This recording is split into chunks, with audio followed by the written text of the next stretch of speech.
J'ai envie de vous raconter une histoire. C'est l'histoire d'un film qui s'appelle The Trump Prophecy. Est-ce que vous en avez entendu parler, vous? Pas du tout. Tant mieux. C'est un truc qui est vraiment resté aux States pour le coup. Pour votre santé mentale, tant mieux. The Trump Prophecy, avant de vous parler du film, notre histoire, elle commence avec un homme qui s'appelle Mark Taylor. Mark Taylor, il est pompier, et en 2011, il lui arrive un truc un peu bizarre. Il est devant sa télé, il regarde Fox News, parce que c'est un américain républicain comme il faut. Et là, qui l'appelle? Et là, qui il voit à la télé? Il voit Donald Trump dans une interview. Là, il a une illumination, il a la voix d'un être supérieur qui se met à lui parler. Et c'est une histoire vraie, ce que je vois. Appelons-le Dieu, comme il dit dans le... Il dit que c'est Dieu. Il dit que c'est Dieu. Et il dit, ce que tu entends là, c'est la voix d'un président des États-Unis.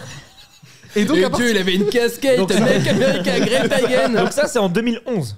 Okay. Ça, c'est en 2011. Et donc, à partir de ce moment-là, Mark Taylor, il est convaincu que Trump va être élu président des États-Unis.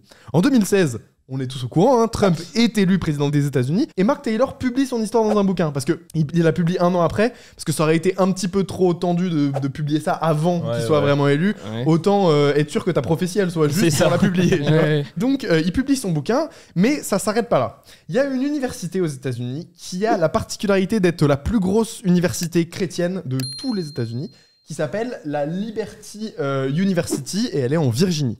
Cette université, elle est gérée par Jerry Falwell.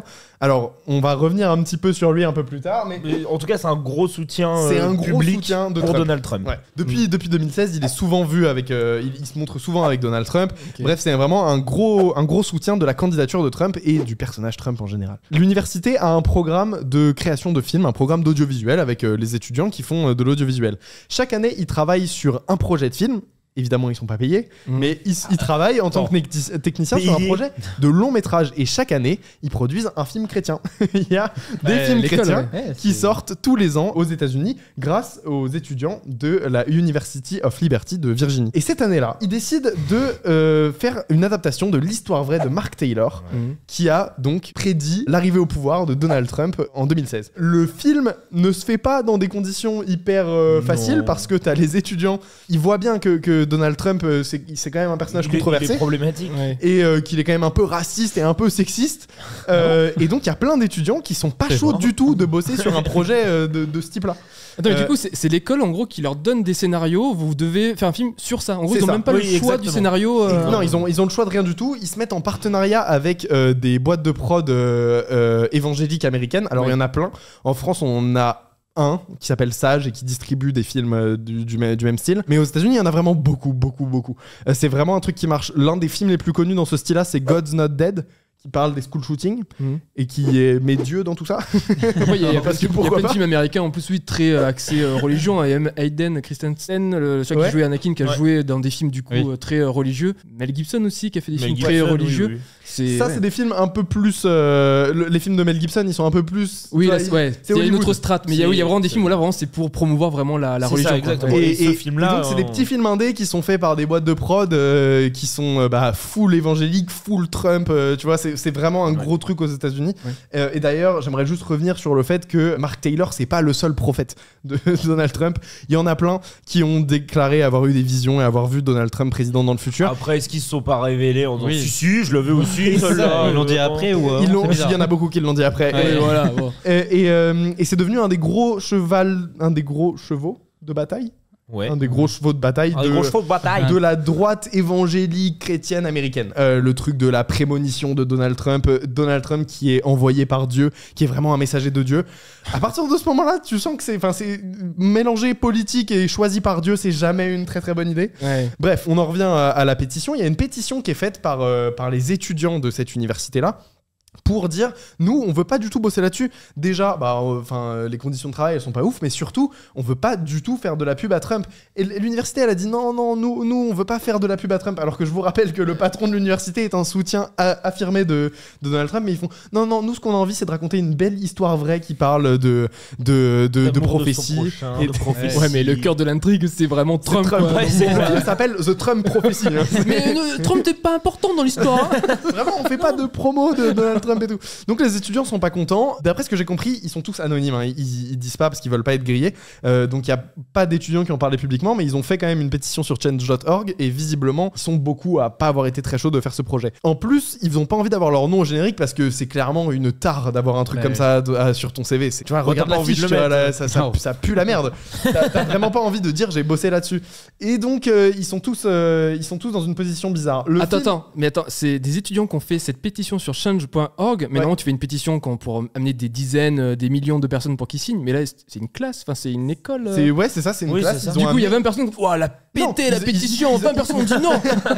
Ils ont essayé de parler vraiment aux médias et de dire aidez-nous quoi. Aidez-nous, on n'aime pas ce qu'on est en train de faire et on fait en sorte que ça se fasse pas. On se désolidarise de ce projet. Le film a coûté 2 millions, ce qui est quand même...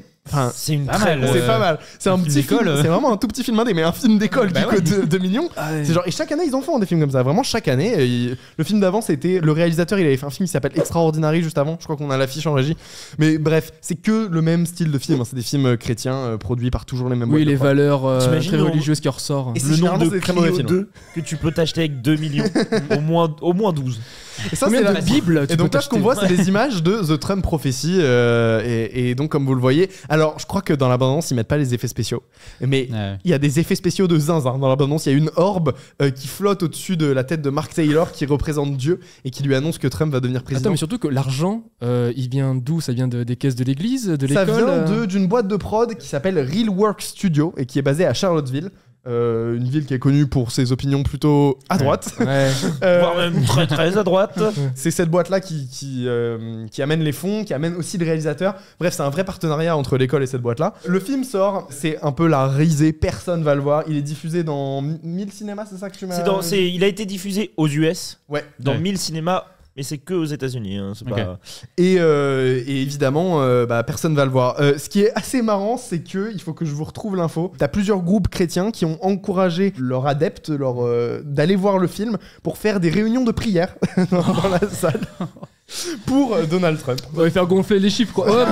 Cette fois-ci, la prière du dimanche n'est pas à l'église, elle est au ciné. À l'AMC, au coin de la rue. Exactement. Venez voir Trump Prophecy. Et donc le film est devenu un petit peu la risée d'internet. Il y a plein de vidéos sur YouTube qui se moquent du film, qui font des reviews en fait de tout le film et de tous les trucs un peu ridicules qu'il y a dedans. Ils ont essayé de faire une promo sur Facebook. Facebook a banni leur pub.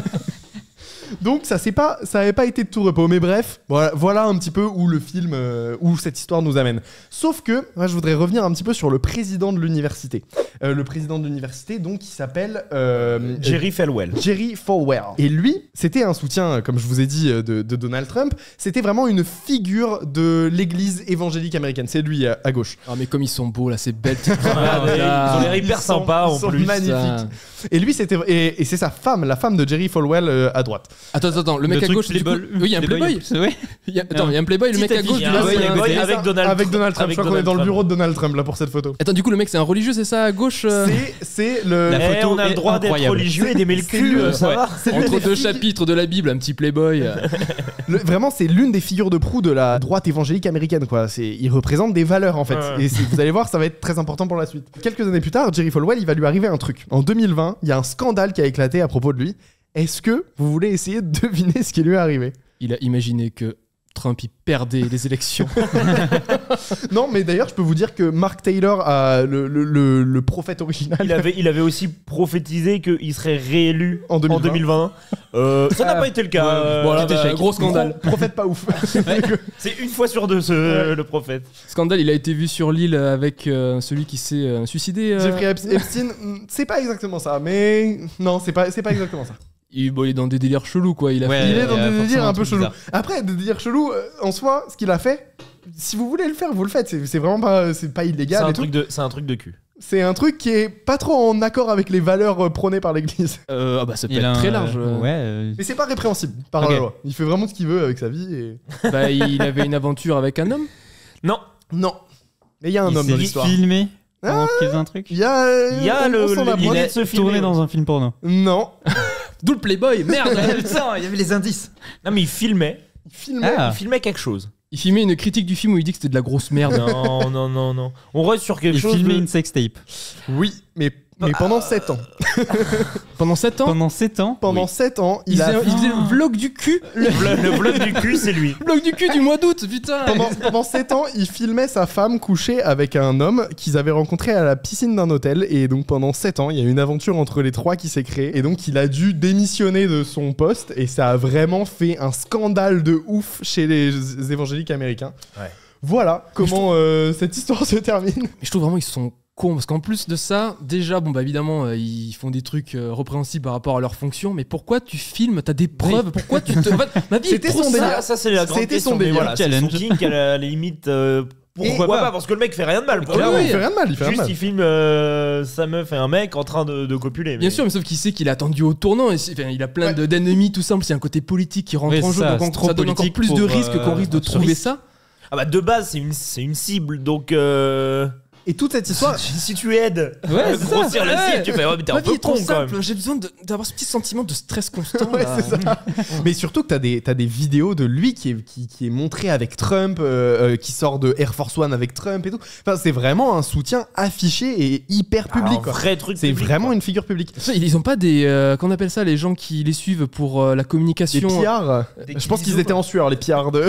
Non mais écoute, vu que t'es proche du président, même les gens du président, son entourage de communication, ils vont voir tous les proches avec qui ils se montrent. Déjà, ils font des recherches comme quoi, bon, est-ce que lui, tu peux te montrer avec lui, tout ça.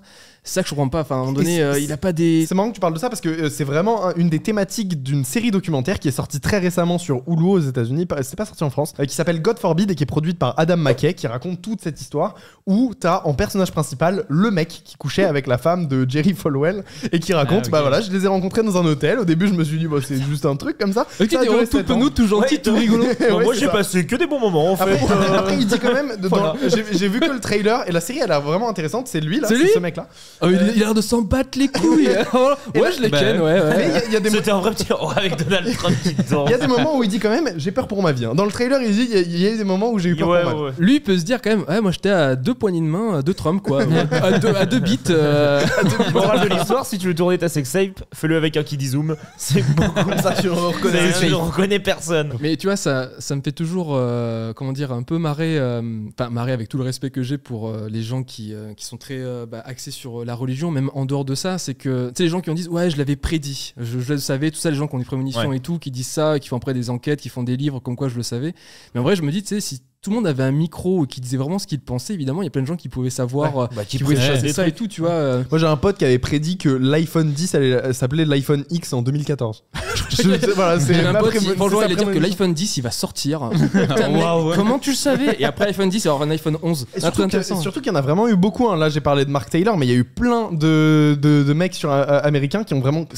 On est vraiment sur du conspirationnisme. Des chaînes YouTube et tout, de gens qui prédisent vraiment l'élection de Donald Trump et tout un tas de trucs. Il y a notamment un mec qui s'appelle Jeremiah Johnson qui a créé une chaîne YouTube, qui a vraiment monté un empire de conspirationnisme. Et il y a genre 1 ou 2 ans, il a dit désolé, je me suis trompé, c'était de la merde, j'arrête mes conneries. Et il a fait un documentaire en 3 parties sur sa chaîne YouTube. Pourquoi ce qu'il disait c'était n'importe quoi. Voilà, je sais qu'il y a ça qui est arrivé aussi. Et ça me fait aussi penser, tu sais, les fameux tweets qui datent d'il y a 10-15 ans, qui disent oh, tiens, tel jour à tel truc il va se passer ça avec tant de morts, ou telle personne va être élue. Et en fait, je crois que c'était débunké parce qu'en fait, il y a plein de gens qui créent plein de comptes différents, ils mettent plein d'informations différentes, et après ils suppriment. Mais après, le nombre. Il y a une chaîne YouTube avec les gens qui meurent comme ça. Il y a une chaîne YouTube avec les célébrités qui vont mourir. Et en fait, tous les ans, ils publient plein de vidéos des célébrités les plus probables de mourir, donc les plus vieilles. Et derrière, ils suppriment toutes les vidéos à la fin de l'année. Et ils gardent que celles qui étaient justes. Si cette vidéo vous a plu, vous pouvez regarder celle-là. J'attends. Allez-y, cliquez. C'est une super vidéo. On raconte des trucs très intéressants dedans.